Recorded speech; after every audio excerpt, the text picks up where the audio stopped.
toujours les coups, toujours la violence. Tout le temps, ça crie. Tout le temps. J'ai reçu des coups, j'ai le bras qui n'arrive plus à se plier, j'ai mal là, j'ai l'œil qui me fait mal. Et pourquoi? Pourquoi ça déclenche? Qu'est-ce qu'il a dit?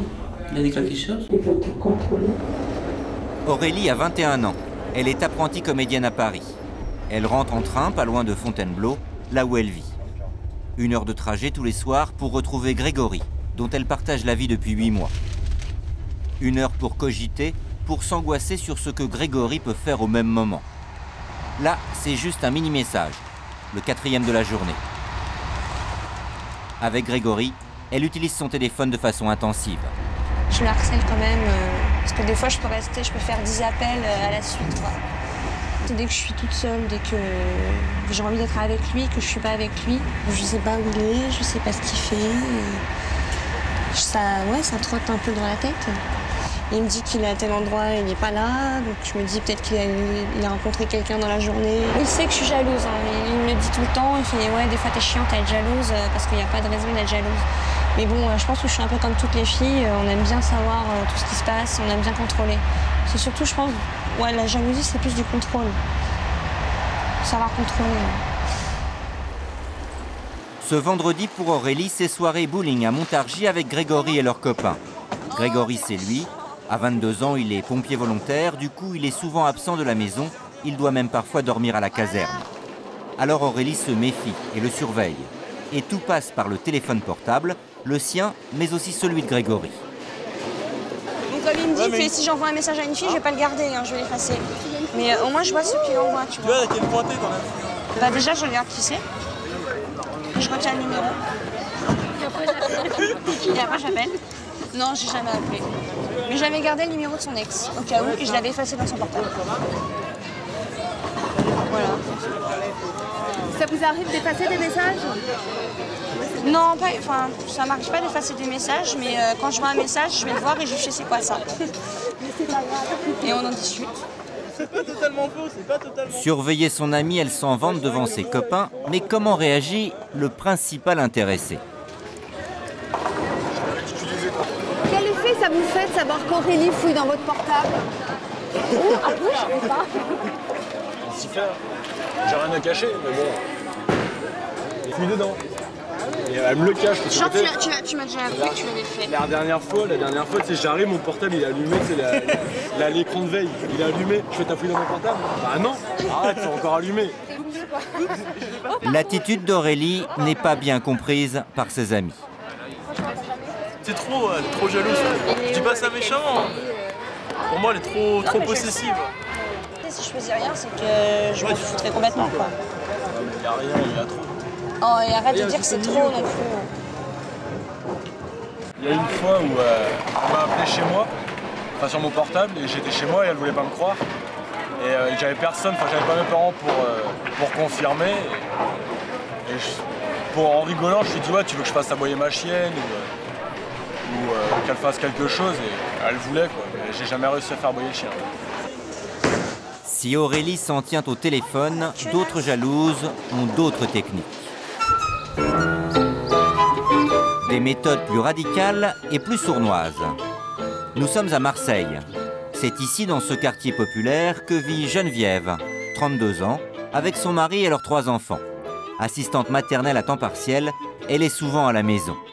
Elle aussi est jalouse. Il suffit de la retrouver à l'heure de la lessive pour en avoir confirmation.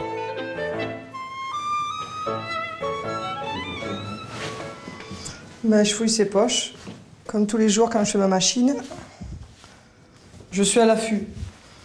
Parce que bon, je fouille dans son portefeuille, dans son blouson, quand il change de veste. Un jour, quand je faisais la lessive, j'ai vu que sur une chemise blanche, qu'il avait une belle trace de rouge à lèvres rouge sur le col. Je lui ai fait la tête pendant 2 jours. Bon, quand on fait la bise, c'est sur les joues chez moi. Geneviève est mariée depuis 7 ans avec Jean-Michel. 7 ans qu'ils se surveillent mutuellement. Ainsi, au marché, tout est prétexte pour se taquiner. Premier exemple, devant l'étal des sous-vêtements. Et les reproches, Jean-Michel les cherche. C'est joli, non? Ah, mais tu es gonflé, toi. Pourquoi? Ben, je regarde en attendant. Bon, je vais abréger alors. Ben, brèche. Pauvre dame, elle ne peut même pas s'acheter ses culottes. Madame fait ses emplettes, monsieur Matt. Et surveillez-le. Mais pour Geneviève et Jean-Michel, cette jalousie est en fait réciproque. Lui exerce par exemple un contrôle sur ses achats vestimentaires. Les tenues un peu trop sexy sont à bannir de sa garde-robe. Dès que vous allez avoir avec ça, vous allez noir. Ouais, mais par rapport aux autres. Vous avez des belles robes. Oui. Non, quand même, c'est trop excessif. Mais peut-être pour m'ennuyer, elle pourrait l'acheter. Magasin climatisé. Oh, je veux pas qu'elle m'ennuie, je surveille. Donc c'est psychologique. Même elle sait que je suis là, donc psychologiquement, son inconscient, il le pousse à dire non. C'est vrai qu'il me met la pression, les habits quand je vais acheter quelque chose. Pression psychologique, c'est important, c'est comme au travail. Donc il me donne son avis. Si c'est pas favorable, ben voilà, il me fait une crise, donc je vais laisser l'article. Voilà. Une méfiance réciproque de tous les instants. En fait, chacun est persuadé que l'autre pourrait succomber à la tentation, surtout dans un lieu public. Tu vois, il te regarde. Regarde, on regarde. Hein. Voilà, paf, on regarde. Ça m'énerve. Hein, ouais. Je supporte pas comme on regarde, mais tu aimes bien regarder les autres. Ouais. Hein ouais, oui et non. C'est un paradoxe, oui. Hein. Ça m'énerve d'être face au mur. Je suis toujours face au mur, ça t'est toujours face aux gens. C'est vrai. Comment ça se fait? Je sais pas. C'est drôle, hein? C'est inconscient. Tu t'assois toujours avant moi. C'est mon subconscient. Qu'est-ce que tu regardes? Hein? Qu'est-ce que tu regardes?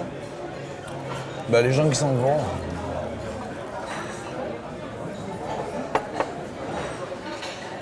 Tu as toujours la tête tournée. Hein? Non. Oui. Pas non. Dans ce jeu de l'espionnage amoureux permanent, Geneviève ne manque pas de ressources. Tout est une affaire de détails et de calcul. Nouvel exemple. Parfois, ça m'arrive de mettre le kilométrage à 0 quand Jean-Michel prend la voiture pour voir s'il rentre directement à la maison, sachant qu'il y a 3 km et demi pour aller de la maison à la pizzeria. Voilà, pour voir s'il a fait un détour. La pizzeria, c'est celle que Jean-Michel a ouverte il y a 1 an. Pour Geneviève, c'est le lieu de tous les dangers. Et elle n'a pas tort.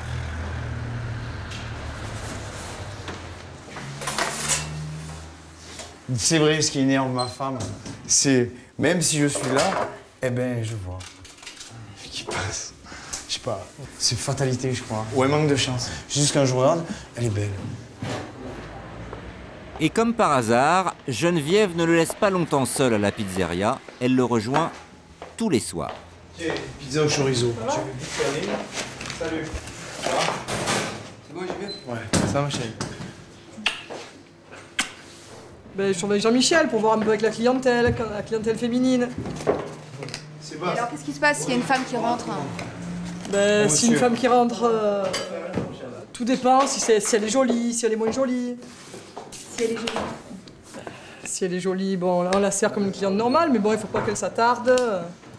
Bonsoir. C'est vrai que Jean-Michel n'a pas les yeux dans sa poche. D'accord, ouais, pas de problème. C'est un séducteur et il en joue auprès de ses clientes. Ce qui a le don d'énerver sa femme. Merci beaucoup. Allez, bonsoir. Il suffit qu'il y en ait une qui me sourit.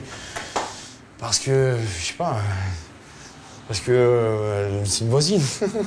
Je sais pas, alors donc elle interprète d'une façon où bah attendez, je viens vous livrer, je ferme, je viens vous livrer, quoi. Hein, c'est ça. Et pas question pour le patron de rentrer trop tard. À 11h30, c'est clair qu'elle se demande, tu m'as trompé, tu es allé où? Tu es allé chez elle. Non. Elle va penser que je suis en train de la tromper, mais non. Je suis en train de travailler, donc je néglige pas le travail, mais le nettoyage, je ferai le lendemain. Bonsoir. Bonsoir. Et voilà. Bon appétit, bonne soirée. Merci, monsieur, au revoir. Dans leur vie de jaloux permanent, Geneviève et Jean-Michel s'offrent parfois des sorties en boîte. Un paradoxe, car ce lieu est l'endroit où le risque de succomber à la tentation est maximal. Mais comme par jeu, pour se faire peur, c'est là qu'ils viennent, en quelque sorte pour tester leur amour. C'est piment quand même, la jalousie. Dans le mariage, rien n'est acquis en fait. Je pense que la jalousie, ça entretient les relations amoureuses. pour moi, c'est une unité de mesure sur la chaîne de l'amour.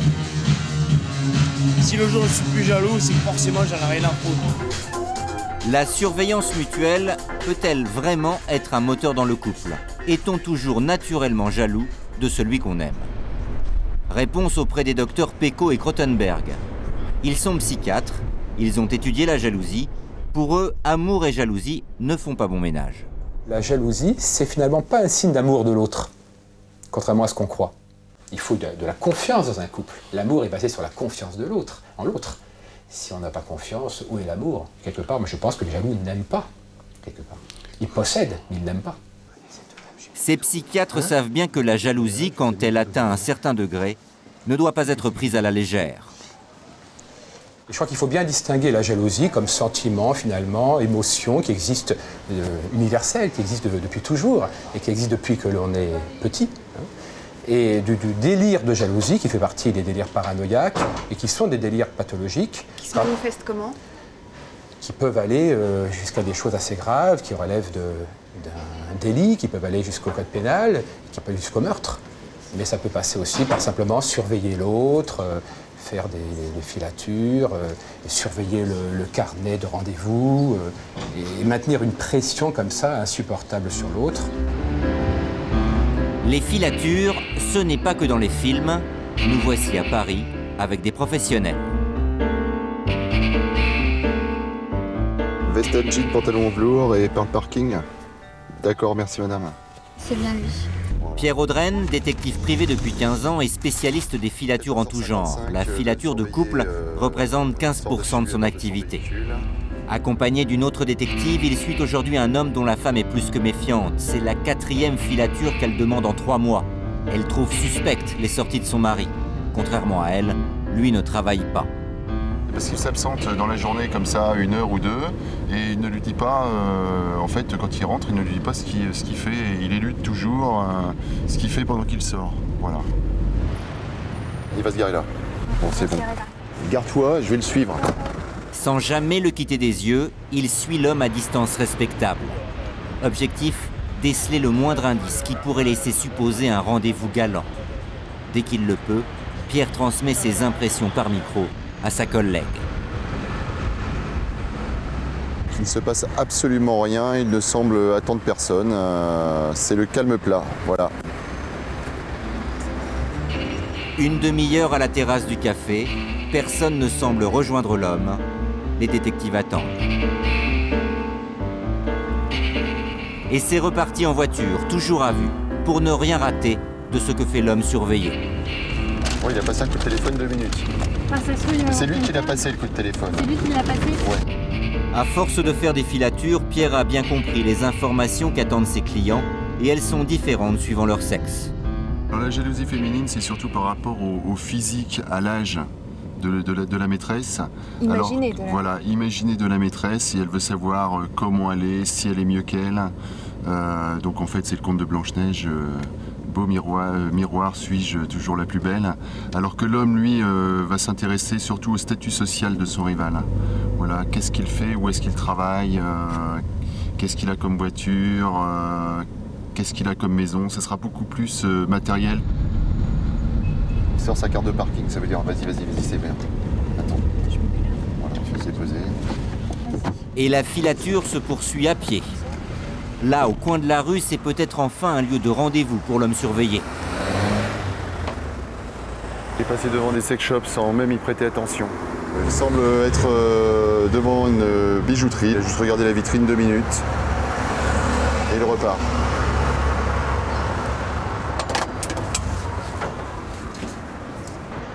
Finalement, c'est dans un cinéma que l'homme surveillé rentre.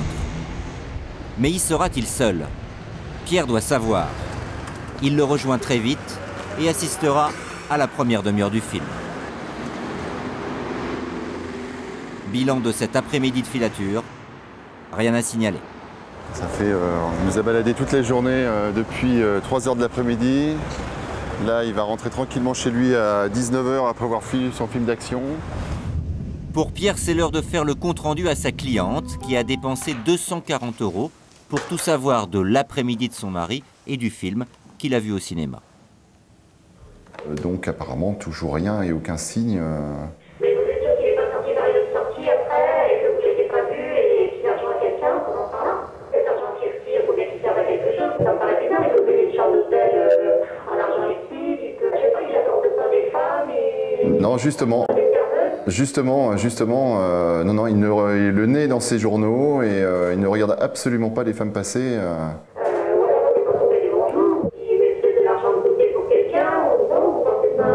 Bah, s'il avait rendez-vous avec quelqu'un, je pense qu'il l'aurait vu tout de suite, il aurait passé l'après-midi avec. Ça fait des mois qu'il se passe rien entre nous, il est soi-disant fatigué, il n'a pas envie, je suis vraiment persuadée qu'il y a quelqu'un, peut-être que je me fais des idées, mais toujours, c'est vrai que j'aime pas que quelqu'un le regarde, j'aime pas que... je suis pas jalouse, c'est vrai, mais si vraiment vous faites une télévision dans le week-end et qu'ils ne trouvent aucun, il faudra que je vous fasse une raison. D'accord, voilà. Au revoir madame. Voilà. Donc être absolument sûr qu'il n'y ait vraiment rien. Et donc elle ne sera jamais sûre qu'il n'y ait vraiment rien. Voilà, c'est des histoires sans fin. Il y a ceux qui font appel à un détective privé et ceux qui le font eux-mêmes. Cette surveillance quotidienne, c'est ce qu'a subi Isabelle, 36 ans, qui vit dans un pavillon de la région parisienne. Contrôle de ses tenues vestimentaires, fouille en règle de ses sacs à main, de son ordinateur ou harcèlement téléphonique pour surveiller ses horaires. La jalousie de son compagnon est devenue obsessionnelle, un enfer de plusieurs mois avant la rupture.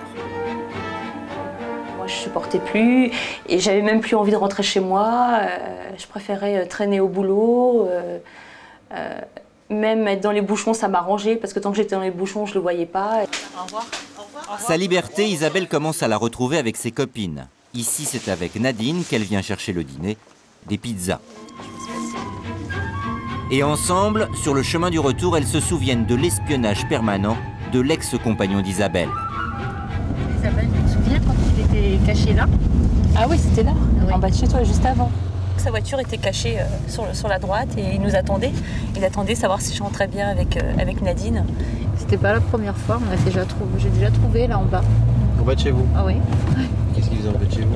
Bah, il devait surveiller en fait, il regardait nos allées-venues. C'est pas une vie, c'est être prisonnière, c'est être surveillée sans arrêt et on vit plus quand on perd un peu de sa personnalité et beaucoup de sa liberté. Ce soir, Isabelle reçoit ses amis et ses collègues. C'est la première fois depuis longtemps car son compagnon refusait qu'elle reçoive à la maison. Bon là on va porter un toast. À ma vie de célibat. Désormais célibataire car la séparation est devenue la seule solution pour elle.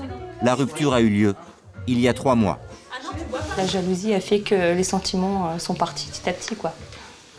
C'était trop, je me rendais compte que je ne pouvais pas vivre avec une personne qui était comme ça, c'était invivable et impossible. C'était de jour en jour, c'était de pire en pire. À parler moins, quoi.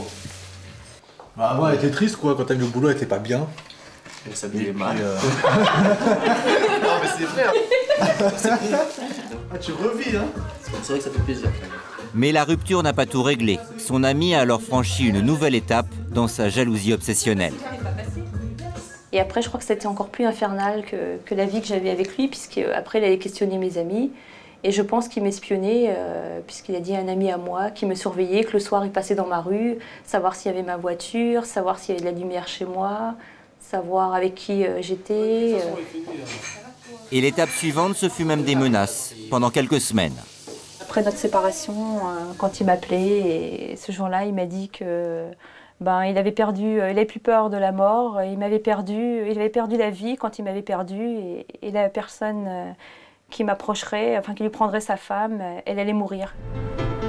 Et quand la jalousie maladive dépasse les simples menaces, pour ceux qui la subissent, le risque, c'est que cela se termine à l'hôpital. Pavillon des urgences à Aulnay-sous-Bois. Ici, chaque semaine sont admises 2 à 3 victimes de la jalousie, le plus souvent des femmes. Ça pique ou ça brûle? Victime de la jalousie, parce que poussée à l'extrême, elle est souvent à l'origine de violences conjugales. Il est 22 h un dimanche soir. Cette femme mariée depuis 10 ans vient pour la 2e fois en quelques mois. Après des cocards au visage, aujourd'hui c'est pour des coups sur le bras et dans le ventre. Les coups, toujours les coups, toujours la violence. Tout le temps ça crie, tout le temps. J'ai reçu des coups, j'ai le bras qui n'arrive plus à se plier, j'ai mal là, j'ai l'œil qui me fait mal. Et pourquoi? Pourquoi ça déclenche? Qu'est-ce qu'il a dit? Il a dit quelque chose? Il veut te contrôler. Il veut te contrôler, il est très jaloux. Pour vérifier, pour contrôler. Il est très jaloux, il est jaloux. La jalousie, pourquoi? Qu'est-ce que ça cause de quelque chose? Pour les docteurs Crottenberg et Pecot qui travaillent justement à l'hôpital d'Aulnay, la jalousie, quand elle atteint ce degré-là, est une vraie maladie. La jalousie n'est pas une maladie mentale, mais elle peut devenir une maladie mentale. C'est-à-dire qu'elle peut s'inscrire dans ce qu'on appelle un délire paranoïaque passionnel, où en effet, la personne qui souffre de ce délire va être obsédée en permanence par des intuitions délirantes, des interprétations délirantes. Certaines femmes ne supportent pas cette pression et peuvent développer une symptomatologie dépressive avec parfois malheureusement des tentatives de suicide. Mais plutôt que de soigner les douloureuses conséquences de la jalousie, on peut aussi en traiter les causes, mais ça c'est plus difficile. Paul, 28 ans, fait partie de ces jaloux maladifs qui en sont conscients, qui en souffrent. Depuis 5 ans, ce jeune cadre parisien fait vivre un enfer à son épouse. Les symptômes sont classiques. Vérification du téléphone portable d'une manière assez fréquente. Fouiller éventuellement dans l'agenda, papier, etc. afin d'essayer de me rassurer. Aujourd'hui, Paul ne supporte plus cette situation qui gâche la vie de son couple. C'est une souffrance quotidienne. Il se manifeste par des sautes d'humeur, des problèmes comportementaux, agressivité. Alors, comme dernier recours pour sauver son couple, il a décidé d'entreprendre une thérapie. Aujourd'hui, je me sens un petit peu obligé et mon épouse m'a surtout poussé, je dirais, à aller voir ce psychothérapeute afin de pouvoir me sortir de cet enfermement psychologique. Vous allez concentrer toute votre attention sur vos mains à travers votre ventre qui s'élève et qui s'abaisse suivant le rythme de votre respiration. Une fois par semaine, il se rend au cabinet de Stéphane Zerman dans le 8e arrondissement de Paris. Pendant ce temps-là, vous allez imaginer une Ce psychothérapeute pratique ici l'hypnose. Vous êtes avec votre amie, celle que vous aimez. Et vous sentez cette confiance en elle, dans cet amour réciproque. Vous sentez calme, très calme. Ça faisait longtemps que vous n'aviez pas ressenti ce calme intérieur. C'est un lieu dans lequel vous pouvez enfin prendre le recul nécessaire. Ce fameux recul qui vous permettrait de laisser cette jalousie à son état de toute petite bille minuscule. La base de cette thérapie, travailler avant tout sur l'estime de soi. Le manque de confiance, c'est le problème de tous les jaloux. Vous pouvez la contrôler. En laissant cette confiance en vous grandir encore. La séance d'hypnose va durer un quart d'heure. Laissez cette confiance grandir en vous. C'est comme si elle s'installait dans tout votre corps. L'idée, c'est pas de guérir de la jalousie, l'idée, c'est de savoir se remplir d'autres choses, de valeurs plus positives et de savoir relativiser ce qui auparavant encombrait totalement le champ de votre réalité. Pour Paul, ce sera 6 mois de séances hebdomadaires d'hypnose. Il sait qu'on ne guérit pas de la jalousie, on apprend juste à l'apprivoiser. Aujourd'hui, il voudrait avoir la certitude d'être aimé. Pour cela, il aimerait bien détecter des signes de jalousie chez son épouse. Je suis dans l'attente d'une autre forme de jalousie en face de moi qui me prouverait que la personne ait des sentiments. Alors c'est très paradoxal, c'est intéressant là. C'est-à-dire que la preuve d'amour que vous recherchez, c'est finalement l'intérêt que l'autre pourrait vous porter à travers une jalousie telle que vous la projetez sur la personne. Bien souvent, en effet, les jaloux aimeraient donc que l'être aimé soit lui aussi jaloux. Revoilà Aurélie, notre apprentie comédienne, l'amie de Grégory. Le rendre jaloux, c'est bien à elle aussi son attente. Élève au cours Florent, elle doit aujourd'hui jouer l'amoureuse. Regarde là. Souviens-toi de la nuit passée avec elle, de ton rapport à elle, à son corps, à sa féminité. Voilà. Plus loin, plus sincère. Vis-le l'amour, là tu me le joues.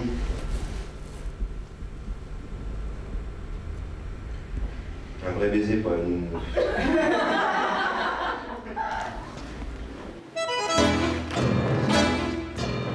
Ce Ce baiser, son tout premier baiser de théâtre, c'est le premier à un autre que Grégory depuis qu'ils sont ensemble.